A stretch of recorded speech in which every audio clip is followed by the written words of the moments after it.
Ja. Onmisbaar. Onmisbaar. En dan een vraag natuurlijk. Om waar gaat het? Waar jouwen wij het blomke? Dat jou ik mijn buurvrouw Ietsje. Beter een goede buur dan een verre vriend, zeggen ze wel eens. Alsjeblieft. En dat gaat voor jou op dit moment helemaal op, begreep ik.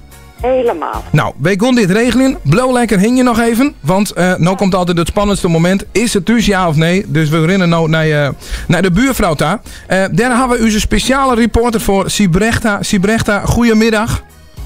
Ja, we staan hier verdekt opgesteld bij de Tortelduifstraat. Oh, spannend. Ja, want we staan er natuurlijk al even in de straat, hè? Nummer 35. Ja, ik zie hier nummer 35. Oké, Het is daar wel heel stil. Spannend. Eerste weer van het seizoen. Ga je Even gang. kijken. Ja. Nou, ik ga richting voordeur. Ik zie nog steeds niks bewegen achter de ramen. Laat de bel horen. We bellen horen. gewoon even aan. Ja.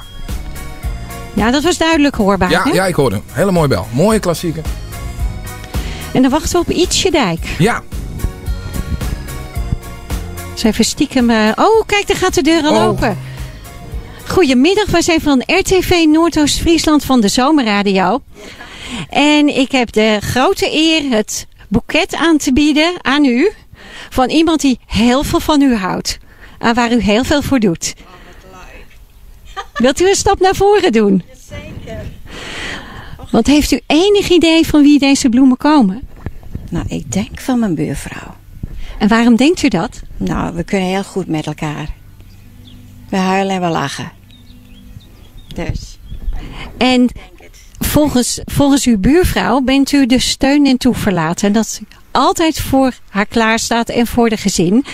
En wat doet u precies voor ze? Nou ja, is er iets? We helpen elkaar. Ja, ze is laatst ook gevallen, had ze de voet gebroken. Dan staan we voor haar klaar en voor het gezin. Dat hoort zo, denk ik. Ja, maar niet iedereen doet dat. En u heeft wel een hele bijzondere plek bij haar. Ja, dat weet ik. Ja. Ja, vind ik heel mooi. Goh, wat leuk. Dus dit boeket is voor u.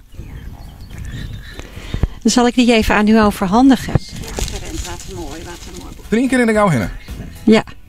Ik denk dat ze er zo aankomt. Ja. Maar die krijgt straks natuurlijk wel een hele dikke zoen van u, denk ik. Ja. Of een reprimande. Oh, kijk, daar komt Trineke al aan. Dat wist ik bij een koepertje net. Goh. Oh, wat dit kunnen we die van harte. En wilt u even vertellen waarom uw buurvrouw, waarom u zoveel van haar houdt en waarom u de bloemen heel graag aan haar wil geven? Nou, omdat ze altijd voor mijn gezin klaar staat. Het net al heb ik gezegd, mijn man heeft veel in het ziekenhuis in Groningen gelegen. Stond altijd klaar voor mijn kinderen op te vangen. Voor alles en nog wat. En ik heb mijn been gebroken. 3 maanden in gips gezeten. Zij was de vrouw die mij elke dag brood op tafel bracht. De strijk deed enzovoort.